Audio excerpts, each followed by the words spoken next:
In this AI world we live in, teachers have to reconsider what they call cheating. In Philadelphia, a curfew is in effect. The Turnpike has some new equipment. Also, Walmart said, "Later, Gator." I'm Claudia Dimuro, and you're listening to Today in PA.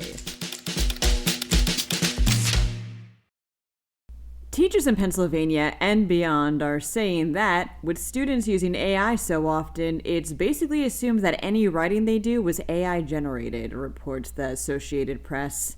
And the technology is changing so rapidly, a lot of the tools teachers can use to catch AI no longer work. So this is all forcing teachers to reckon with the question, as asked by one of them, quote, "What is cheating?" unquote, in today's AI world. Some think using AI at all is cheating. But students, for one, say that AI is really useful for things like researching, editing, and helping to understand difficult texts. And some teachers even have kids use Grammarly, which is an AI-powered writing assistant.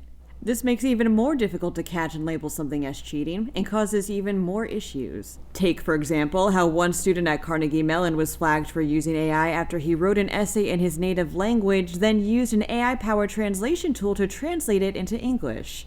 Until a good policy is found and adopted, some teachers are fighting AI usage in an attempt to bar cheating by doing things like monitoring kids' school laptops and blocking access to certain sites. One said he's even integrating AI into his lessons so students learn how to use it. Another teacher says she's having kids give verbal assessments where they talk through their understanding of an assignment in place of writing. A lot of schools, too, are introducing AI guidelines in order to ensure students are using AI to enhance their learning experience.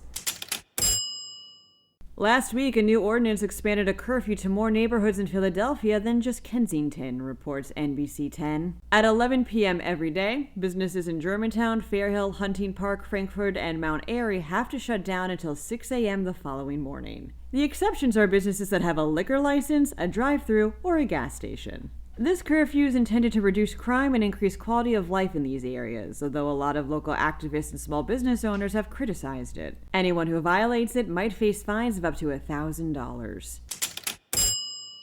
The Pennsylvania Turnpike has rolled out new, first-of-its-kind maintenance equipment, states Fox 43. 2 new hook-lifted mounted platform trucks that can be elevated to a height of up to 22 feet. These platforms can be raised or lowered by workers directly and can slide out of the footprint of the vehicle.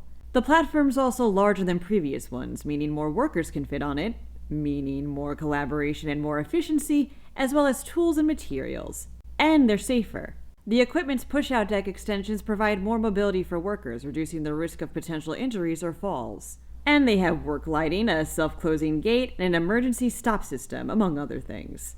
Said Turnpike Maintenance Fleet Supervisor Vaughn McGee, quote, "This new platform can serve multiple functions that maximize its value and provide smarter, cost-effective tools for our maintenance operations." They pretty much said, "Later, Gator," says PennLive. Washington County resident Pastor Wesley Silva says that his 5-foot-long, 32-pound emotional support alligator, Jinseyoshi, gets to go into a lot of different places. Denny's, a Bob Evans restaurant, and she used to be able to go to the Walmart in West Brownville pretty regularly, but no more.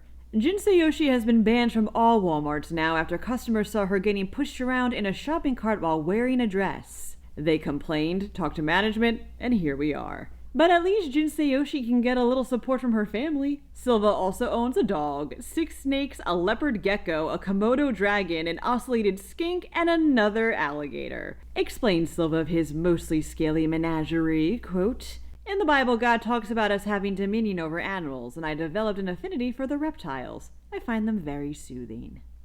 That wraps up today's episode. For even more news, drop by PennLive.com. Also, please don't forget to rate this podcast and to leave a comment on Spotify if you use it. I just got access to those, and I love reading them. They're so nice. Thanks ahead of time, and of course, thanks for listening. I'm Claudia Dimuro, and tomorrow's another day of Today in PA.